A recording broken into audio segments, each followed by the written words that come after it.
जो वहाँ की सबसे बड़ी साइंटिफिक एक जो बताते थे कि यहाँ पे हम सारी अपनी साइंटिफिक रिसर्च करते हैं, वो गायब। हाइफा और अडानी जी का सारा पोर्ट गायब। हाइफा शहर एकदम तहस नहस। फ़िलिस्तीन के लोगों के साथ पूरी दुनिया के मजलूमों की लड़ाई लड़ने का काम ईरान ने किया। जो ज़ायनिस्ट ताकतें हैं वो इस ईरान से कितनी ज़्यादा परेशान और कितनी ज़्यादा दुखी हुई हैं। और आज ईरान और फ़िलिस्तीन इस ज़ायनिस्ट ताकतों के हमले को रोकने में नाकाम हो जाता है तो ये बाढ़ पूरी दुनिया के ऊपर आएगी। भारत उसका सबसे बड़ा नुकसान उठाने वाला देश होगा। तो इसीलिए पूरी दुनिया को, सभी देशों को फ़िलिस्तीन के साथ और ईरान के साथ खड़े रहना चाहिए। बेंजामिन नेतन्याहू साहब अभी अभी उनकी सरकार गिरने वाली थी और वो जेल जाने वाले हैं। जैसे ही उनकी सरकार गिरेगी वो जेल जाएंगे लंबे समय तक, क्योंकि उन्होंने भ्रष्टाचार बहुत किया है। इजराइल कभी भी वेस्टर्न ताकतों के बगैर कुछ भी नहीं था। ईरान एक ऐसी कंट्री रही जिसने फ़िलिस्तीन के लोगों के साथ, और फ़िलिस्तीन का मतलब सिर्फ फ़िलिस्तीन नहीं है, अलग अलग जगहों पे फ़िलिस्तीन वाला कार्य हुआ है, हर जगह हुआ है। फ़िलिस्तीन के लोगों के साथ पूरी दुनिया के मजलूमों की लड़ाई लड़ने का काम ईरान ने किया। ना सिर्फ किया बल्कि किसी न किसी और किसी बहुत बड़ी हद तक सक्सेसफुली किया और उनको ख़त्म नहीं होने दिया। तो आप लोग ये बात समझ सकते हैं कि जो कैपिटलिस्ट ताकतें हैं, जो ज़ायनिस्ट ताकतें हैं, वो इस ईरान से कितनी ज़्यादा परेशान और कितनी ज़्यादा दुखी हुई हैं।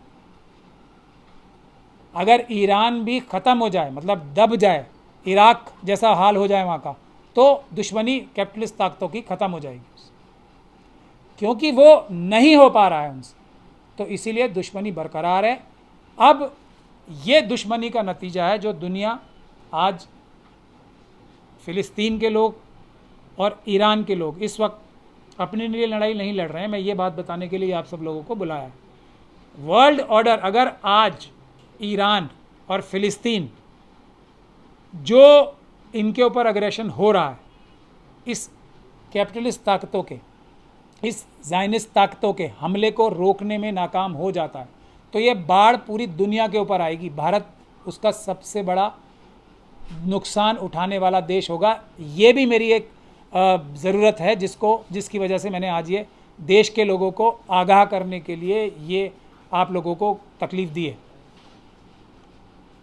तो इसलिए इस दुनिया के हर एक नागरिक का ये फ़र्ज़ है, अगर वो ग़ुलाम नहीं बनना चाहता ज़ायनिस्ट ताकतों का, कैपिटलिस्ट ताकतों का, क्योंकि आने वाला समय जो है आर्टिफिशियल इंटेलिजेंस का होने वाला है। आने वाला समय मनुष्यों का काम ही ख़त्म होने वाला है। आर्टिफिशियल इंटेलिजेंस से, रोबोट से ही काम होना शुरू हो जाएगा। यहाँ तक बात पहुँच सकती है। तो अगर आज की तारीख में ईरान अगर हारता है, मैं ये कहूँगा अभी तक जो भी हुआ है उसमें कोई, मैं ये नहीं कहूँगा कि ईरान की बहुत बड़ी कोई जीत हो गई है। हालांकि उन्होंने बहुत मुश्किल और बहुत इम्पॉसिबल काम अभी तक किया है, लेकिन जीत हो गई है ऐसा मैं नहीं कहूँगा। आने वाला टाइम क्या अनफोल्ड करेगा ये कोई नहीं जानता। तो इसीलिए पूरी दुनिया को, सभी देशों को फ़िलिस्तीन के साथ और ईरान के साथ खड़े रहना चाहिए। इसलिए मैंने आप लोगों को तकलीफ़ दी है। मैं अब आपको ये भी बताना चाहता हूँ कि अब जो इज़राइल है और जो बेंजामिन नेतन्याहू हैं, वो पिछले 40 सालों से ईरान के बारे में झूठ बोल रहे हैं। उनका मकसद वही है, किसी तरीके से वहाँ पे भी ज़ायनिस्ट ताकतों का कब्ज़ा हो जाए, जैसा जॉर्डन और दूसरे देशों में इस वक्त है। तो वो रोकने का काम जो है वो ईरान देश कर रहा है। हालांकि ईरान में भी पूरी ताकत लगाई गई है ज़ायनिस्ट ताकतों द्वारा, वहाँ पे करप्शन फैलाई गई है और जो कुछ झटके लगे हैं बड़े बड़े, वो भी उनको, जो अंदर करप्शन फैल गई है उसकी वजह से लगे हैं। वरना पूरी दुनिया का काम और भी ज़्यादा आसान होता। मतलब ईरान को पूरी दुनिया की मदद करने में और भी ज़्यादा फ़ायदा मिलता, आसानी रहती।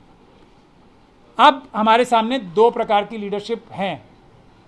एक तरफ है अभी जो एक बड़ा देश है अमेरिका, उसकी लीडरशिप है डोनाल्ड ट्रंप साहब, दूसरी तरफ है खामेनेई साहब।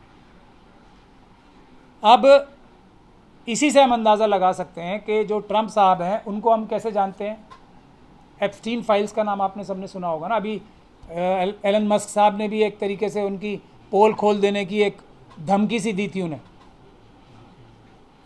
डोनाल्ड ट्रंप साहब को दुनिया जानने लगी। एक प्रोग्राम था दी अप्रेंटिस करके, जिसमें वो ट्रंप कंपनी में काम करने के लिए लोगों को बुलाते थे, उनका इंटरव्यू लेते थे, और उनका एक बहुत ही मज़ेदार सा प्रोग्राम था। देखने में तो मज़ेदार लगता था, लेकिन वो ड्रामेबाजी का प्रोग्राम था जिसमें उनका फेमस लाइन था, यू आर फायर्ड। तो वो उनकी मानसिकता दर्शाती है। उसके विपरीत खामेनेई साहब हैं, वो दुनिया की उस समय की भी सबसे बड़ी ताकत के खिलाफ आंदोलन करके आयतुल्लाह खामेनेई साहब की क़यादत में उनसे सीख कर, उनके साथ कंधे से कंधा मिलाकर, अपने ऊपर जानलेवा हमले झेल कर अपने देश को आगे बढ़ाने का काम किया है। एक ऐसा डेमोक्रेटिक सिस्टम दिया है। लेकिन सर करीब 55 देश बताए जाते हैं पूरी दुनिया में जो इस्लामिक कंट्री कहे जाते हैं। मैं अभी ख़त्म कर लूँ बात तो ये समर्थन में क्यों नहीं आ रहे, क्यों नहीं सपोर्ट कर रहे हैं खामेनेई साहब को? मैं उसी चीज़ पे आ रहा था अभी, लेकिन आप सवाल पूछिए। बस मैं 5 मिनट में अपनी बात ख़त्म कर रहा हूँ, उसके बाद आप सवाल पूछ लीजिएगा। तो अब बेंजामिन नेतन्याहू साहब, अभी अभी उनकी सरकार गिरने वाली थी और वो जेल जाने वाले हैं। जैसे ही उनकी सरकार गिरेगी वो जेल जाएंगे लंबे समय तक, क्योंकि उन्होंने भ्रष्टाचार बहुत किया है। लेकिन सबसे बड़ा भ्रष्टाचार जो उन्होंने किया है, पूरे दुनिया के जो ज्यूज़ थे उनको ये बहका के, और ये मैं महत्वपूर्ण विषय पे आ रहा हूँ कि इज़राइल के पास ऐसी टेक्नोलॉजी है, इज़राइली यानी कि यहूदी नहीं, ज़ायनिस्ट ताकतों के पास ऐसी ताकतें हैं, जो ऐसी ताकत है कि वो इन सारे देशों को मिडिल ईस्ट के दबा के, मार के, पीट के, उनका सारा पैसा चुरा के उन लोगों को दे देंगे जो इज़राइल के अंदर रहेंगे। और ये हुआ भी काफ़ी समय थे, लेकिन ये सब एक फ्रॉड के तहत हुआ, एक धोखाधड़ी के तहत हुआ। इज़राइल कभी भी वेस्टर्न ताकतों के बगैर कुछ भी नहीं था। कुछ भी नहीं मतलब कुछ भी नहीं था। ना बेंजामिन नेतन्याहू, ना इज़राइल की फ़ौज, और ना इज़राइल के साइंटिस्ट, ना उनके जो वो बताते हैं कि हमारे पास एक से बढ़कर एक साइंटिस्ट है। ये कभी, ये सबसे बड़ा झूठ था। सारी की सारी वेस्टर्न ताकतें उनको एक अपने टूल की तरह इस्तेमाल कर रही थी। उसका पर्दाफाश अब जाके शुरू हुआ है। मिस्टर सेफ्टी जो कहे जाते थे वो आयरन डोम, और ये एक वही एक हिस्ट्री रिपीट इटसेल्फ हो रही है। जैसे खैबर का दरवाज़ा था ना, जो उस समय के ज़ायनिस्ट थे वो ये सोचते थे कि ये दरवाज़ा, और दुनिया भर को बताते थे कि ये दरवाज़ा ऐसा है जिसको कभी कोई तोड़ ही नहीं पाएगा। तो वैसे ही वही कहानी क्या दोहराई जा रही थी, आयरन डोम, डेविड स्लिंग, ये एक ऐसा चीज़ है। इसके बहकावे में रख के बहुत सारे लोगों को इज़राइल के अंदर बसाया। आज जब आयरन डोम, जैसे हज़रत अली ने खैबर का दरवाज़ा तोड़ा था ना, उसी आराम से जो आज ऐसा माना जाता है सबसे ज़्यादा उनके दिखाए हुए रास्ते पे चलने वाली कंट्री है, उसने भी ये आयरन डोम खैबर के दरवाजे की तरह एकदम ध्वस्त कर दी। ये उनकी टेक्नोलॉजी। आज तक जो ज़ायनिस्ट ताकतों ने हासिल किया है वो धोखाधड़ी से ही किया है। जैसे ट्रंप साहब नेगोशिएशन टेबल पे थे, अभी 2 दिन बाद ईरान के साथ उनकी बातचीत और होनी थी, आगे बढ़नी थी। 2 दिन पहले धोखे से हमला कर दिया, और वो भी कोई मोसाद का बहुत बड़ा ऑपरेशन नहीं था। सिर्फ जो ईरान के अंदर उन्होंने कुछ क्रिमिनल्स पाल रखे हैं जो लोकल ही हैं, पैसे देके उन्होंने अंदर की जानकारी और धोखाधड़ी से इस काम को अंजाम दे लिया। लेकिन उसके बाद क्या हुआ, आयरन डोम छू, मोसाद का हेडक्वार्टर, जो वहाँ की सबसे बड़ी साइंटिफिक, एक जो बताते थे कि यहाँ पे हम सारी अपनी साइंटिफिक रिसर्च करते हैं, वो गायब। हाइफा और अडानी जी का सारा पोर्ट गायब। हाइफा शहर एकदम तहस नहस। ये तब है जबकि जो ज़ायनिस्ट ताकतें हैं वो जब भी हमला करती हैं फ़िलिस्तीन पे, जैसे मजलूम होते हैं ना, जिनके पास हथियार नहीं होते, कुछ नहीं होता, बच्चों पे, महिलाओं पे, बुज़ुर्गों पे, वो आम नागरिकों को मारने के लिए काम करते हैं। और ईरान का काम मुश्किल इसलिए भी और हो जाता है क्योंकि वो आम नागरिकों को मार नहीं सकते। ऐसा नहीं कि उनके पास ताकत नहीं है मारने की, वो मुश्किल काम करते हैं नहीं मारने के लिए, नागरिकों को बचा के उनको अपनी एक्टिविटीज़ करनी पड़ती हैं, मिसाइल छोड़ने पड़ते हैं, क्योंकि वो हज़रत अली के मानने वाले हैं, इस्लाम धर्म के मानने वाले हैं, और थोड़ा बहुत वो उस पर चलते भी हैं।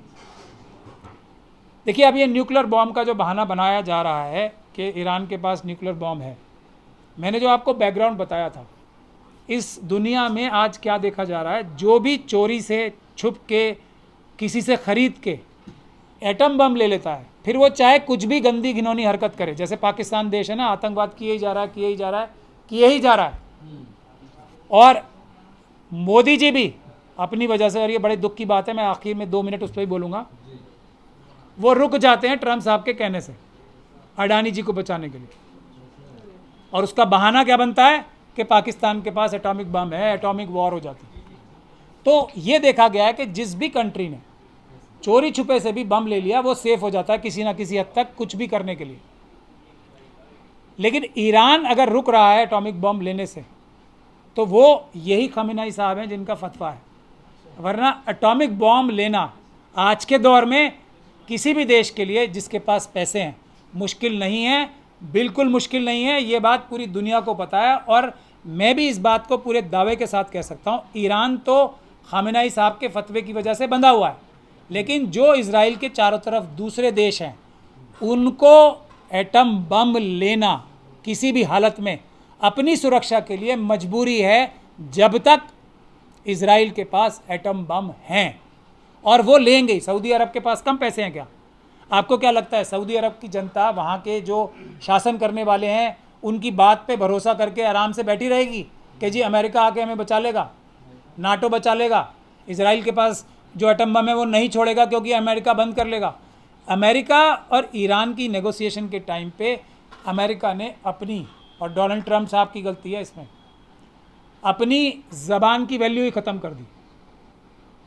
जब नेगोशिएशन टेबल पे हैं, ये दिखा दिया कि मेरे कंट्रोल में इजराइल नहीं है, इजराइल मेरी भी नहीं सुनता, ये अमेरिका ने अपने आप को साबित कर लिया है। लेकिन खुशी की बात अब यहाँ ये है कि अमेरिका में इस समय नो किंग नाम का एक प्रोटेस्ट चल रहा है डोनाल्ड ट्रंप साहब के खिलाफ, और उसका मेन मुख्य वजह यही है कि डोनाल्ड ट्रंप साहब ने जो इलेक्शन जीतते टाइम प्रॉमिस किया था ना कि हम किसी और देश के लड़ाई में टांग नहीं अड़ाएंगे, उससे वो हट रहे हैं। वहाँ की जनता ने, और 80% रिपब्लिकन, यानी कि जैसे बीजेपी यहाँ पार्टी है, मोदी जी के खिलाफ अगर 80% भारतीय जनता पार्टी के लोग हो जाएं, वैसी स्थिति ट्रंप साहब के लिए रिपब्लिकन पार्टी में है कि आप ईरान पे हमला नहीं करोगे। वैसी स्थिति 60% देश की जनता, अमेरिका देश की जनता, ईरान से युद्ध करने के खिलाफ है, फ़िलिस्तीन के खिलाफ काम करने से अमेरिका को रोक रही है, ऐसा वहाँ का सर्वे आ रहे हैं। लेकिन फिर भी ज़ायनिस्ट ताकतें करप्शन के बेस पे एप्स्टीन फाइल जो वहाँ बनाते हैं ना, ये जो तरह तरह की फाइल, और सुब्रमण्यम स्वामी साहब हमारे मोदी जी के लिए भी बोलते हैं, चाइना में उनकी कोई वीडियो बनी हुई है क्या, ये तो आप उनसे ही पूछिएगा, ब्लैकमेल करके ट्रंप साहब, जिनका मुख्य चुनावी मुद्दा ही ये था कि वो किसी और देश में अमेरिका के फौजी नहीं भेजेंगे, आज तरह तरह की बातें करने पे मजबूर हैं। अमेरिका की जनता बड़े प्रोटेस्ट कर रही है इसको रोकने के लिए। तो मेरा आप लोगों से आखिरी जो बात कहने का मतलब ये था कि भारत देश का रोल इस सब में सबसे बड़ा हो सकता था, लेकिन अफसोस इस समय मोदी जी भारत के प्रधानमंत्री हैं। अगर कोई भी व्यक्ति ऐसा होता जो कम्युनिकेट ही कर पाता, इस वक्त भारत देश की इतनी ज़्यादा ज़रूरत है इस वक्त दुनिया को, अगर कोई हमारे पास ऐसा प्रधानमंत्री होता जो अपनी बात किसी से कर ही पाता, समझा पाता, तब भी इस समय लोग चाइना की तरफ नहीं देख रहे होते, मिडिल ईस्ट के लोग चाइना की तरफ, रशिया की तरफ नहीं देख रहे होते, भारत की तरफ देख रहे होते कि वो इस युद्ध को रोके और पूरी दुनिया में डेमोक्रेटिक यूएन का जो चार्टर है ना, सब देशों का बराबर का अधिकार और हक है, बराबरी है, उस पे चलाने के लिए भारत सबसे बड़ा क्रूशल देश हो सकता था। लेकिन अफसोस मोदी जी तो किसी से बात ही नहीं कर सकते। अभी हमने सबने देख लिया ना, मतलब वो हंस सकते हैं, गले मिल सकते हैं, लेकिन किसी से जाके कुछ बोल नहीं पाते हो। और उससे भी बड़ी दुख की बात है कि वो किसी और को भी नहीं भेजना चाहते। मतलब एक आदमी से खुद नहीं हो रहा, ज़रूरी थोड़ी है एक आदमी को इंग्लिश नहीं आती, हिंदी नहीं आती, सिर्फ गुजराती आती है, और गुजराती आने के बाद भी वो कोई बात ना समझ सकते हैं ना किसी को समझा सकते। ये चीज़ है, उन्हें मान लेनी चाहिए। किसी और को, किसी भी और को, जो भारत की जो ज़रूरत है पूरी विश्व को, भारत की, उस रोल को अदा करने के लिए मोदी जी किसी और को भेजने के लिए भी तैयार नहीं है, क्योंकि उन्हें अक्लमंद अपने आप को दिखाने की सबसे बड़ी जो शौक है ना, वो इस देश का सबसे बड़ा दुश्मन बना हुआ है इस वक्त।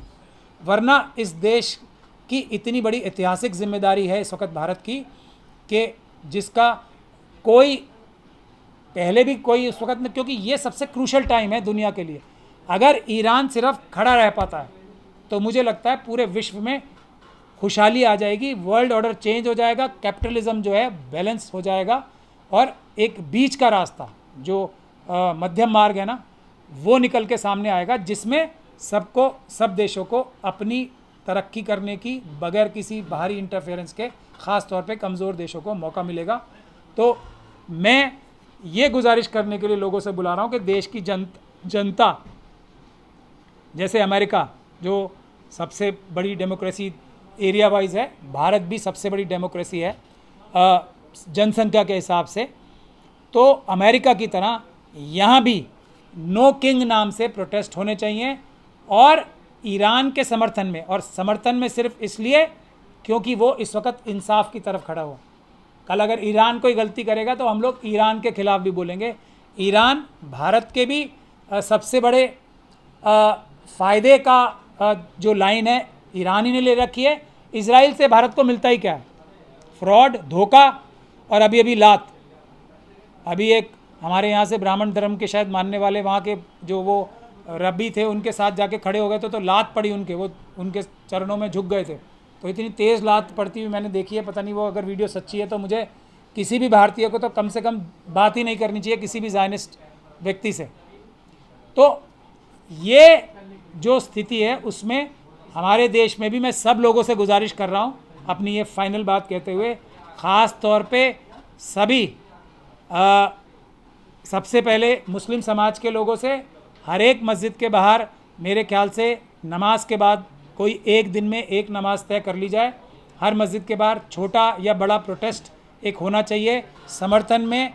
इस समय फ़िलिस्तीन के साथ भारत की डिक्लेयर्ड पॉलिसी भी है ये, और इजराइल ने जो है हमला किया ईरान के ऊपर, उसके खिलाफ, और सब देशों को बराबर का अधिकार है। इसके लिए ये दो मुद्दों पे, एक तो फ़िलिस्तीन को आज़ादी दिलवाने के लिए, फ़िलिस्तीन एक अलग देश बनना चाहिए, फ्रीडम ऑफ फ़िलिस्तीन इंडिया की डिक्लेयर्ड पॉलिसी है उसके लिए, और हर एक देश की जो स्टेटस है वो बराबर होना चाहिए। कोई देश किसी के ऊपर दबाव ना बनाए, इंटरनल पॉलिसी में इंटरफेयर ना करे।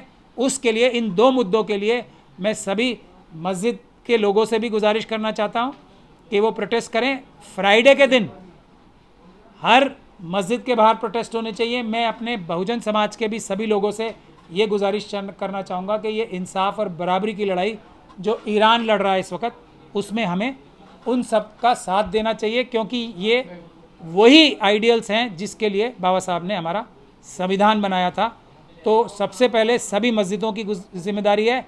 अगले फ्राइडे को जुमे की नमाज के बाद भी हर एक मस्जिद के बाहर प्रोटेस्ट करने का आह्वान मैं करता हूँ। मुझे अफसोस के साथ ये बताना पड़ रहा है कि सिर्फ लखनऊ की मस्जिद के अलावा, जहाँ मौलाना कल्बे जवाद साहब ने प्रोटेस्ट किया, और किसी मस्जिद से कोई बड़े प्रोटेस्ट की मेरे पास जानकारी नहीं आई है। अगर ऐसे प्रोटेस्ट हुए हैं तो ये वेलकम है। किसी भी प्रोटेस्ट करने वाले को इस समय पीसफुल प्रोटेस्ट होना चाहिए, बिल्कुल।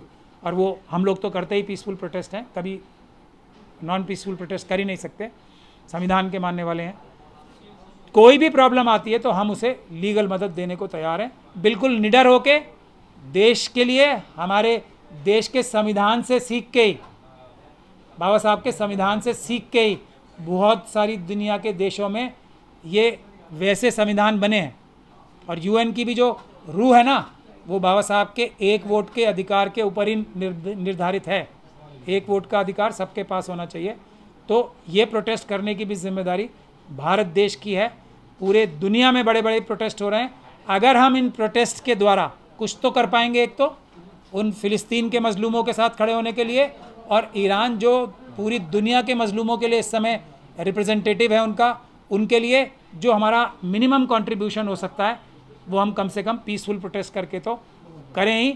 इसमें कोई किसी को कोई परेशानी, नाजायज़ कानून के विरुद्ध जाके पुलिस या प्रशासन से परेशानी आती है तो हमारे ऑफिस से संपर्क करें, हम उसे पूरा सहयोग करेंगे। बहुत बहुत धन्यवाद। नेशनल दस्तक की आपसे गुजारिश है कि अगर इसको बचाना चाहते हैं तो नेशनल दस्तक को सब्सक्राइब करने के लिए रेड कलर के सब्सक्राइब बटन को दबाएं, फिर बेल आइकन की घंटी दबाएं।